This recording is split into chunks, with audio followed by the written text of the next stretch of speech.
my piano is a kind of leftover that's been hanging around for like a bad smell for about 4 years.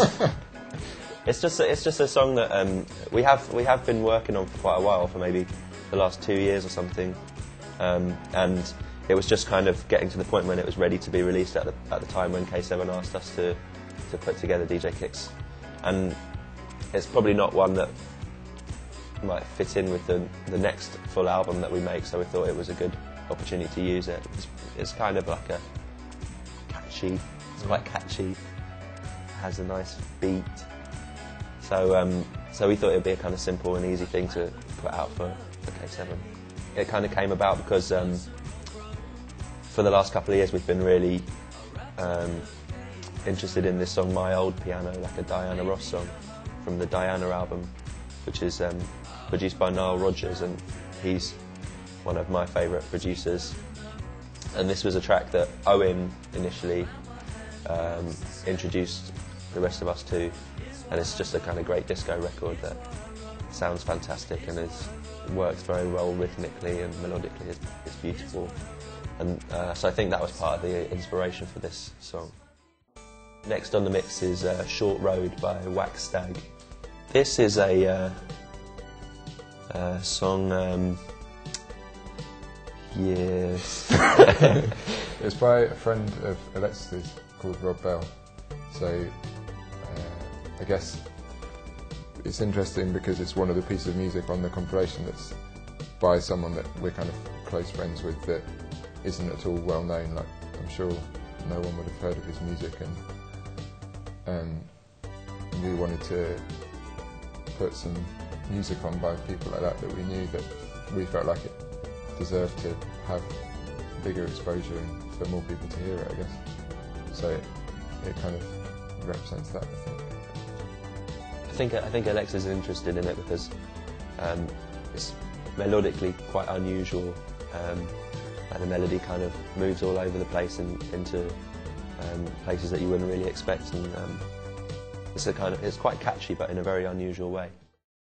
The next song in the mix, which Joe is going to talk about, is Bizarre Love Triangle by New Order. This just kind of shows off New Order at their best. Like, it's incredibly catchy, has a brilliant dance production with great pop lyrics, and Bernard Sumner's voice sounds great. It has an excellent kind of synthetic banjo sound, which never fails to amuse. For the last maybe 4 or 5 years, that's been like a big favourite of mine. It was introduced to me by Alexis, who I think has been into it for a long time. Like, his older brother used to like New Order when they were kids, so I think he's been exposed to them for a while. And yeah, it's a fantastic record. I think it's my favourite New Order song. Last year when we played live shows, occasionally we would come on stage to a version of In the Basement by Etta James, which is like a Theo Parrish re-edit of it, which is 10 minutes long and a really good house record, which was introduced to me by a friend of ours, Kieran, and we couldn't clear that re-edit. I think it's probably he didn't clear the samples when he did the re-edit, so we licensed the original tune In the Basement, and I just think it has an excellent groove, a really good swing to it. It has a great old kind of R&B sound. Etta James's voice is fantastic. I particularly like the vehemence of the backing vocals. Like, they're really kind of shouted out, really forceful, and you can imagine these kind of basement parties where people would dance all night. It kind of reminds me of like old blues, like juke joints or something, where you just have people going nuts all night to like old R&B or blues music. Jiggle It's just a good.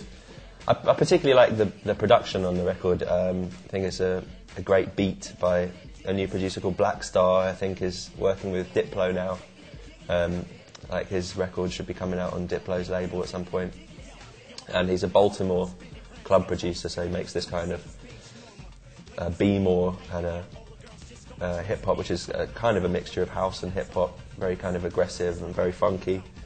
And he's one of the kind of rising stars of that scene, I think. And in Baltimore, the record is massive, I think. I don't know so much about the rest of the United States, but it's a big one in Baltimore. And Young Leak is like a young rapper on Def Jam, who I don't think is an amazing rapper, but the whole thing just works very well. Like, you can tell that he's excited by the beat, and he does a really good job with it on this tune. And this is a record that a friend of mine introduced me to a couple of years ago, and it never really got like a full single release in this country. It was on 12-inch, like on import, and was in a few shops, but it was never a big hit, although it should have been. So I thought it was a good one to kind of introduce people to. There were other hip hop tracks that we tried to have on the mix but that weren't cleared. So there might have been more hip hop on the mix if we'd been allowed to. But that kind of, it's one of only 2 tunes that really represents hip hop. But hip hop is one of the types of music that some of us have been listening to for a very long time. So we wanted to represent it in some form.